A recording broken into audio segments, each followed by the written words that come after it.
بكت عيني بكت عيني بكت عيني على ذنبي وما لاقيت من كربي فيا ذلي ويا خجلي إذا ما قال لي ربي أما استحييت تعصيني ولا تخشى من العتب.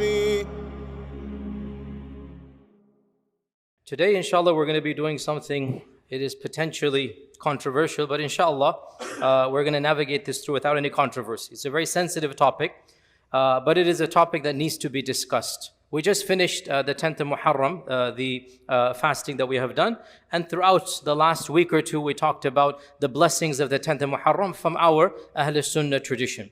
I purposely delayed bringing the controversial stuff till we are finished with this time frame.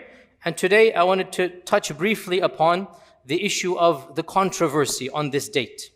As most of us are aware, and the next generation is becoming aware, and there's no point hiding this, the 10th of Muharram is a very disputed date amongst the two strands of Islam. We, the people who follow the Sunnah, Ahl Sunnah, we consider this a day of ibadah, a day of fasting, a day of rituals.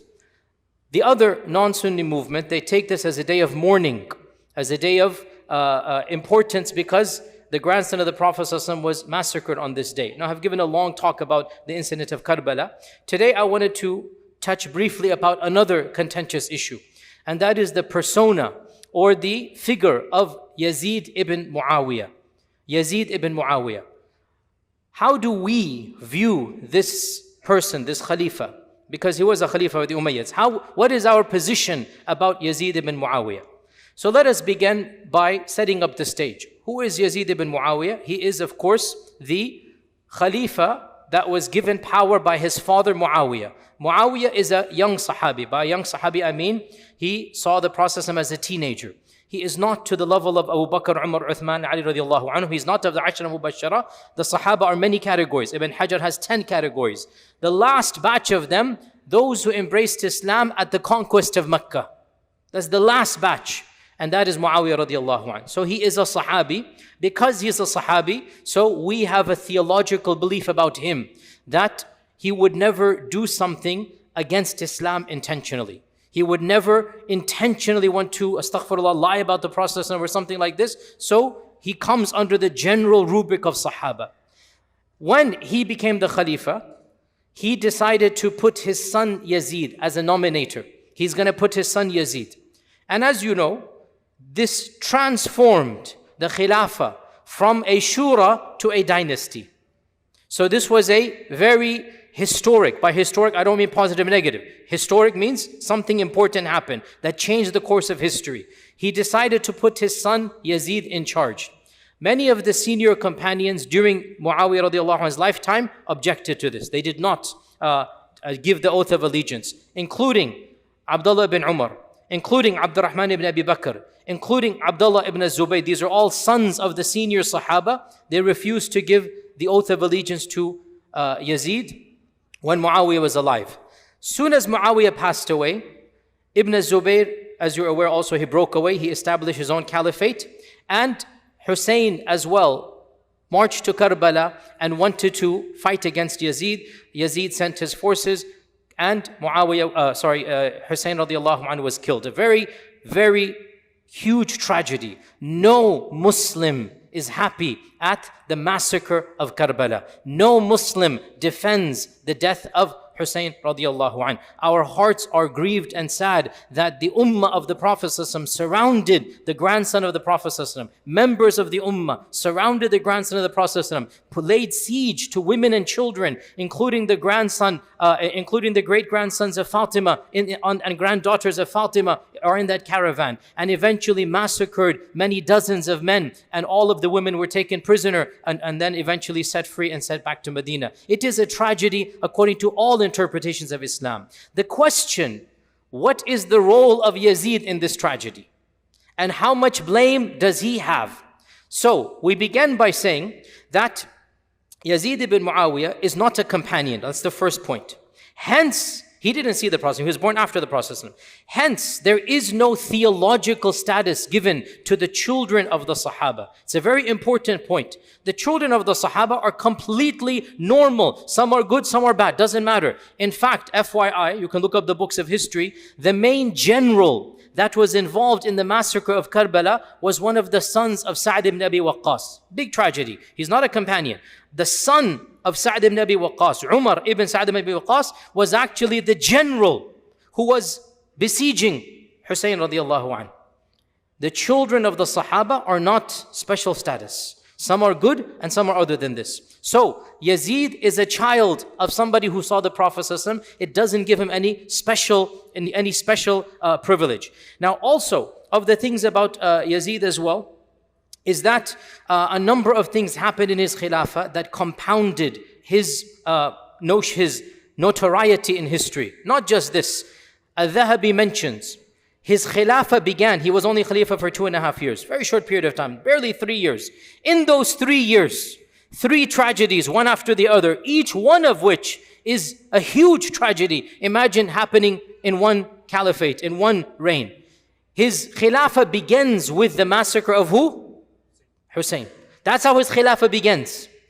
And it ends with his army surrounding Mecca, throwing catapults and destroying the Kaaba because Ibn Zubayr rebelled against him. Ibn Zubayr had his caliphate. And in the middle was the massacre of the people of Medina. SubhanAllah. Yani for those who don't know all of these sordid details, you can listen to a lecture of mine online. It's a very generic title on purpose. It is called Some Incidents in the First Year of the Hijrah. That's the title of my video lecture. Some Incidents in the First Year of the Hijrah. You can find that online. You will find this entire episode. And the reason I say this is because we need to know our religion is divine, our history is human. Our religion is divine, our history is human. And having a khilafah and having political independence, there's a lot of perks, a lot of positives. But just because we have political independence doesn't mean we're going to be Jannah on earth, everything will be rosy. No. We have sometimes the worst massacres and the most brutal things happen under a khilafah. All of this happened under a time when the khilafah was actually pretty strong, yet still so many things happen. So yes, to have political independency is good, but we should not romanticize this notion of just because we'll have a khilafah, all problems will be solved. It doesn't work that way. Read history and you will understand this reality. In the first century of the Hijrah, in this time frame, 3 things happened. The massacre of Hussein radiyallahu anh, the plunder of Medina, which was a very brutal plunder. 3 days and 3 nights, the forces of Yazid were killing and looting and raping and pillaging the entire city of Medina. And then after that, the army goes to Mecca and wants to fight Ibn Zubayr, and they throw catapults against the Kaaba. And the only reason they stop, Yazid passes away, dies, the news comes to the army, so the army cannot continue. That's why they go back, and Ibn Zubayr is given a respite of another few years, so he remains in Mecca as another potential rival for many, many years, until finally he is brutally killed by Hajjaj ibn Yusuf, and that is, I also spoke about that in another lecture that I have given. So another point we need to know that Yazid's time frame, as Imam al-Dhahabi says, there was no barakah in it. It began with the massacre of Hussein, it ended with the destruction of the Kaaba, and in the middle was the pillage of Medina. What an evil legacy overall. And because of this, from the beginning of time, the majority of people did not like this persona. The vast majority of people did not like this persona. Now, one other point needs to be added before I go over the spectrum, and that is, some people say that Yazid comes under a hadith in which the Prophet ﷺ said, hadith is in Bukhari, the Prophet ﷺ said that أَوَّلُ جَيْشٍ مِّنْ أُمَّتِي, the first army of my ummah that shall besiege the city of Constantinople shall be forgiven. This hadith is in Bukhari. أَوَّلُ جَيْشٍ يَغْزُو مَدِينَةَ قَيْصَرٍ, the city of Qaysar is Constantinople. The first army that is going to besiege the city of Qaysar shall be forgiven. And a number of early and medieval historians, they said, and they made the claim, Yazid was the leader of that jaysh. And that was the jaysh or the army that Abu Ayyub al-Ansari was a part of. And Abu Ayyub al-Ansari passed away. Okay, pause here, footnote. Abu Ayyub al-Ansari, the famous companion whom the Prophet ﷺ lived with when he migrated to Medina. Where is his qabr? In the modern city of Istanbul. In Istanbul today, you can go and visit his alleged qabr, right? How did his grave end up in Istanbul? How did Abu Ayyub al-Ansari's grave end up in Istanbul? How? Because he was a part of the army that besieged Constantinople, but they were not successful. Now, the claim is that Abu Ayyub al-Ansari's army was led by Yazid, and therefore Yazid comes under the hadith that the whole army shall be forgiven. And many of the scholars who were sympathetic to the persona of Yazid, they used this hadith. And to respond back to this point, actually, Ibn Jarir al-Tabari and Ibn Asakir and Khalifa ibn Khayyat and others, they mention a fact that seems to have overlooked some of these great giants with utmost respect to them. And if I point out this, it doesn't mean I'm disrespecting the camp who said this, but it is a historical fact. Actually, Yazid was the commander of the second army, not the first. And this is well known. At-Tabari mentions this. If you look up the history of At-Tabari, he says in the year 45 Hijrah, Abdul Rahman ibn Khalid ibn al-Walid, the son of Khalid ibn Walid, led an expedition to Constantinople, and it had in it so-and-so of the Sahaba. Then in the year 49 Hijrah, Yazid led an army, and in it was Abu Ayyub al-Ansari. Ayyub al-Ansari passed away. So Yazid is not the commander of the first army that went to Constantinople. So this is something you could look up historically, and those who claim so, utmost respect, they seem to have overlooked there was one army that went before. Hence, that hadith does not apply to Yazid. Now, other scholars point out, even if you want to say that this is a generic hadith, this does not mean that every single person will automatically be forgiven. Rather, the hadith is general, and there can be specific exceptions. And especially when somebody does extreme dhulm, like this person did, doesn't mean we take a general hadith and use it to forgive specific dhulm. Nonetheless, these are generic points to point out that, what am I trying to say before I get to the actual lecture here? That is, there is nothing special that we can mark Yazid with as having been forgiven or a Sahabi. No. Rather, he is just like any person of his era. Now we look at the negatives he has done. Now, the brief lecture I'm going to give, because this is a very detailed topic, I wanted to introduce to you that within our Ahl Sunnah scholarship, there is a spectrum of opinion about Yazid ibn Muawiyah. There's a spectrum of opinion. And you have the entire line, the entire spectrum, from outright kafir to defending him. We have this entire spectrum historically. I'm just giving you the facts right now. I'm not giving you my opinion right now. I'm simply telling you, you should be aware. Why is this spectrum? Because, and this is the key point, we do not believe that the incident of Karbala is a theological one. It is a historical one. So if somebody has another opinion about the interpretation of the events, it doesn't make that person a deviant, a heretic. No. Karbala took place after the death of the Prophet ﷺ by 30 years, 40 years, 50 years. There can be no theology. The Quran has been finished, revelation. The Prophet ﷺ is no longer amongst us. Karbala and the massacre of Hussein is a historical tragedy, not a theological one. Our theology doesn't change. Iman doesn't change. Allah and His Messenger doesn't change. The Quran does not change. It is a historical tragedy. Therefore, if a person differs about interpreting the blame of Yazid, we can disagree, but the person doesn't become a heretic, a wrong belief. You understand the point here, right?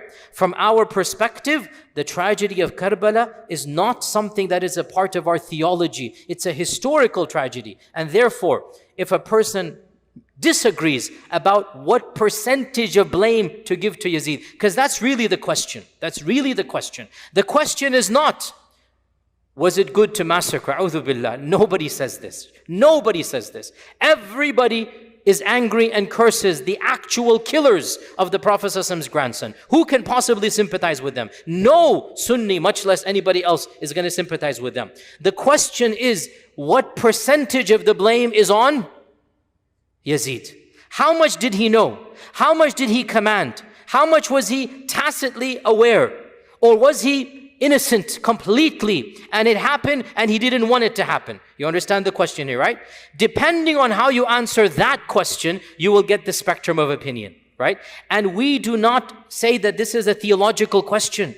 It's a historical question. So if a person has a different analysis, if somebody says Yazid is 100% guilty, well then that person is going to curse Yazid, right? And if somebody says, no, Yazid did not command it. Rather, this was Ibn Ziyad who did it, the governor of Iraq, not Yazid himself. Yazid is in Damascus. Ibn Ziyad is in Kufa, the governor. So the governor and the Khalifa, there's no phone call, there's no WhatsApp and messages. It'll take 3 weeks for the messages to come. So if somebody says, Yazid did not command the killing, Ibn Ziyad commanded it, then he's going to get angry at Ibn Ziyad and he's going to say, Ibn Ziyad is the governor, he's going to say Yazid is faultless.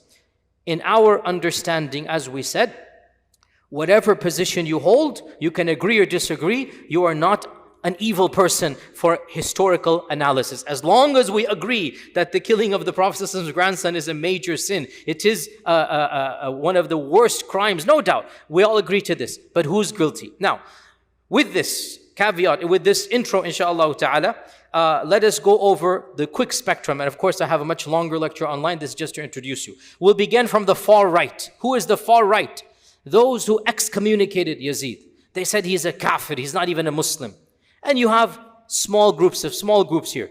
The far right, the far left, minority opinions. So those who said he's a kafir, they're very few in number. Of them is the historian Al-Mas'udi. He's not a theologian, and in fact, some say he's not even Sunni. Mas'udi could be from the other group, but he's a famous historian. Mas'udi has a remark that says, let me quote it for you, even Fir'aun was more just amongst his people than Yazid to the Muslims. Yazid is worse than Fir'aun. Okay, so he's completely excommunicating him. You have also Ibn Aqil al-Hanbali, consider him to be a non-Muslim. Al-Alusi, the famous Mufassir. Al-Alusi, great scholar of tafsir, mainstream Sunni. He said that the one who killed the grandson of the Prophet ﷺ, it is not possible that he has Iman. Not possible. Just like he said, if somebody threw the Mus'haf on the ground and he knows it's the Mus'haf, are you going to say he's a Muslim? No. So too, the one that intentionally killed, and then he says that Yazid gave the command. So if you believe Yazid gave the command, you believe this, then you are going to go to the position of he's not a Muslim. But this is a small minority opinion. Another opinion, which is more mainstream, is that he is an evil Muslim and we should curse. We should put Allah's la'na. The general rule, we don't give la'na on another Muslim, right? The general rule, we do not say Allah yal'anak or la'natullahi alayk. We don't say this. But a group of scholars said, we should curse Yazid. Exceptions are made, and Yazid is one of those exceptions. And this is a very well-known opinion. And we have, for example, Abu Ya'la, the famous Hanbali scholar, allowed this. The famous Shafi'i scholar, Ilkiya al-Harrasi, he was very explicit in this regard. He said, so-and-so has two opinions. You should curse, you should not curse. So-and-so has two opinions. You should curse, you should not curse. As for me, I have one opinion. It is wajib to curse. I'm going to curse Yazid. So you have this opinion as well. The famous theologian Taftazani, who wrote a book of Aqaid Taftazani, he put it as a point of Aqidah, a Sunni Aqidah, that we are going to curse Yazid ibn Muawiyah. So you have a position that you're going to curse him. Ibn al-Jawzi, the famous Hanbali alim, mufassir, sheikh, and historian. Ibn al-Jawzi is an all-rounder. He's one of the luminaries, died 595. Ibn al-Jawzi wrote a booklet. And in that booklet, the point of the booklet to prove that we're supposed to curse Yazid ibn Muawiyah. So we have that opinion. It is fairly mainstream. Now, the next on the spectrum. So you have, we curse him. The next on the spectrum, we strongly criticize, but we don't say la'natullah. We don't use la'na. We strongly criticize, but no need to give Allah's la'na on a person who said the kalima. Whatever his crime, no need to say the la'na. This position, perhaps I would say, is the majority opinion of Ahl Sunnah, historians and theologians. If you look at and compile, and I've done my little bit of research in this regard, in my humble analysis and opinion, this is the majority of our scholars. They are on this wavelength. We don't like Yazid. There is no defense of Yazid. We criticize Yazid. We harshly criticize Yazid. But there's no need to invoke la'na on anybody who says the kalima. And this is the position of many scholars. Ibn Asakir, Ibn al-Athir, Ibn Taymiyyah has many times said this. Ibn Taymiyyah said that people went to extremes with regards to Yazid. Some defended him, and some considered him to be a saint, and the others considered him to be a kafir, and said, you must give la'na. And he goes, as for us, Yazid was a king amongst the kings, and he has many evil things that he has done. And of his biggest crimes, according to Ibn Taymiyyah, is that he did not reprimand the killers of Hussein. Ibn Taymiyyah's analysis is that Yazid did not command the killing of Hussein. But when the news reached him, he did not punish the perpetrators. So, that's a problem. If you didn't command it, then you should punish those who did it. But he didn't punish. So Ibn Taymiyyah says he deserves to be criticized for this. And that is his analysis. Al-Dhahabi as well, as I said, Al-Dhahabi says, Allah did not put any barakah in Yazid's era. There was no barakah in Yazid. He began with the massacre, he ended with the destruction of the Kaaba, in the middle was the pillage of Medina. There was no good in the time of Yazid. Also Ibn Kathir has a lot of harsh words for, Ibn Kathir the Mufassir, Ibn Kathir the historian, has a lot of harsh words for Yazid, but he doesn't curse him. So this is the I would say the majority middle position. Now we turn towards the other side now. We're going on the barometer, right? From kafir to la'na, to get angry but no la'na. Now we go to the next position. What is the next position? We stay silent, and it is prohibited to give la'na, and maybe even we shouldn't criticize. Maybe we shouldn't criticize. So this is the position of a number of scholars, most famously Imam al-Ghazali. Imam al-Ghazali had this position, that we should be silent and not criticize, and definitely don't give la'na to Yazid. Also, Imam al-Nawawi had the same opinion, that we leave his affair to Allah subhanahu wa ta'ala, and we should not give la'na to any Muslim. So they were very much opposed to criticizing, and just be silent and don't give any la'na. So this is one position. Then we get to the final opinion, or the final spectrum. What is the final spectrum? Did anybody defend Yazid? There's a small group of people who defended the persona, but not, as we said, the massacre of Karbala. As we said, nobody in Ahl Sunnah defended the massacre of Karbala. Alhamdulillah, nobody can do that. It goes against Iman to do that. But there were few people, they said Yazid is 100% innocent. No blame whatsoever.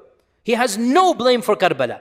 And therefore they defended some of the good, whatever good they found in the history books, whatever, they defended. And in particular, there was a theologian in 5th century Damascus by the name of Abdul Mughith al-Baghdadi. He wrote an entire book, Fi Fada'ili Yazid, regarding the blessings of Yazid. And in it he tried to find ways to exonerate and whatnot. And it was because of this book, we said, remember that, Ibn al-Jawzi wrote a book criticizing Yazid. Remember that? It was because this scholar wrote a book praising Yazid that Ibn al-Jawzi wrote his counter to this. And he blasted the scholar and he said Yazid should be cursed, etc., etc. So we have this entire spectrum over here. To conclude, the position that a person holds regarding Yazid is not a point of theology. Hence, we should not make it more important than it is. It's a point of history. We should also avoid sectarianism in this regard. Sectarianism, it is my humble opinion, you heard me speak a lot about this, that these sensitive issues, there's no point ignoring them because our children are asking. If I don't talk about it, they're going to listen to other people and they're going to give a different perspective. The internet has opened the floor for everything. So there's no point ignoring. We cannot tell our children don't ask. They're worried, they're concerned, they're asking questions. So I believe the best way to present as neutral as possible without riling up hatred, without making people hate other people. We can teach without preaching hatred. That's what we're trying to do over here. And you know, by the way, it needs to be said, in Albuquerque, the series of murders that occurred, right? It's because of now we found out sectarian hatred. We don't want to do this, a'udhu billah. We need to rise above this. There must be a way to teach the differences without teaching hate. I hope, inshallah, I can and others can do this. So, bottom line, to conclude, the massacre of Hussein is a tragedy of the highest magnitude, and it is a historical tragedy. No mainstream Muslim defended and was happy at the death of Hussein radiyallahu ta'ala an. Whoever is responsible for that murder will have to face Allah with the most precious blood on his hands. The most precious blood, the grandson of the Prophet ﷺ, that person will have to face the wrath of Allah subhanahu wa ta'ala. The question though, how much was Yazid liable? What percentage did he have in all of this? And I said there's a whole spectrum of opinion, and I will give you now at the end of this my own personal opinion. Take it or leave it. It's not a point of theology. I have read with my own research. You can take it or leave it. I have opined, it's an opinion, that it is not fair to exonerate Yazid even 80%, 90%, 70%. On the contrary, Yazid was the one who sent a brutal military general with the commands, make sure Hussein does not get to Kufa. And that's it. He left it open. He left it open. If he wanted to protect Hussein radiallahu anh, it was his job to make that point. You know, when the government wants to catch a criminal, they say dead or alive, or they say we want him alive. Correct? You know, to this day, when the government wants a criminal, they'll give you two options. Dead or alive, or no, we need this guy alive. Make sure you don't kill him. Whoever wants to get the bounty, you have to give him to him alive. This is the way of the world. Everybody does this. The fact that Yazid was ambiguous is a crime right here. Now, on top of this, the claim that Yazid was not happy at the death of Hussein radiallahu anh, in my opinion, is not correct. Multiple early textbooks mention that he was initially happy. Even Ibn Kathir records this. Also, in my opinion, and this is very gruesome, but I'm sorry to be blunt, you should know this. This is our history, and it's better you hear it from me. The head of Hussein was brought to Damascus, and it was displayed to Yazid in the palace of Yazid. And Yazid poked it with a stick. And one of the Sahaba stood up and in anger said, how dare you poke the face of the grandson of the Prophet? I saw the Prophet kiss that very face, and here you are poking it. I'm sorry, we have to be clear here. How can this person be defended? I'm not saying you have to give la'na, but there is no question that this is a person who will have to answer to Allah. On top of this, if you know what happened in Medina and the evils that happened for 3 days and 3 nights at the explicit command of Yazid, and you know that he told them to attack the Kaaba, how can you have any sympathy for such a person? My position is that of Imam Ahmad ibn Hanbal, and with this we conclude. Imam Ahmad ibn Hanbal was asked by his son Salih. His son Salih asked him that, do you narrate hadith from Yazid? He said, how can we narrate from a fasiq? How can we narrate from him? So he said that, so you're saying we don't have any love for Yazid. And Imam Ahmad said, can anybody of Iman have love for the one who commanded what he commanded? Can you have love for this tyrant? Wallahi, we get angry when the tyrants kill people in masajid, when the tyrants do things in our modern lands, right? How about somebody killing the grandson, somebody attacking Makkah, somebody attacking Medina? Both holy cities were attacked explicitly at his command. Explicitly. And the attack of Makkah and Medina, no ambiguity. You know, Yazid, okay, I admit he didn't say kill Hussein, but he left it open, and when it happened, he showed happiness. As for Makkah and Medina, there is no ambiguity. He said attack Medina and do as you please for 3 days. He said attack Makkah and get rid of Ibn Zubayr. Khalas, he has made the haram halal. The haram of Makkah and Medina. Why is it called haram? It's sacred. He made it halal. So Imam Ahmad said, how can anybody of Iman love this person? That's what I agree with. Then his son said, so then should we curse him? And Imam Ahmad said, have you ever heard me, my tongue being vulgar and saying, la'natullah, la'natullah? Have you seen this adab from me? That's not my adab. I don't need to do this. We leave his affair to Allah, but there is no love in my heart at all for this person. And what he did, he has to answer to Allah subhanahu wa ta'ala for. And the one who curses, I understand. And the one who follows Imam Ahmad, I personally sympathize. But the one who defends or goes to the other extreme, in my eyes, I don't agree with this, but he doesn't become a heretic. He doesn't become somebody who has a wrong opinion because his analysis is different than my analysis. And with this, inshallah, I hope that I have clarified some points. I know other questions will be raised, but inshallah, maybe we'll answer them in another lecture. And I encourage you to listen to a number of lectures I've given online, and I've given you the references in my library chats. Wa jazakumullah khair. Wassalamu alaikum wa rahmatullahi wa barakatuh.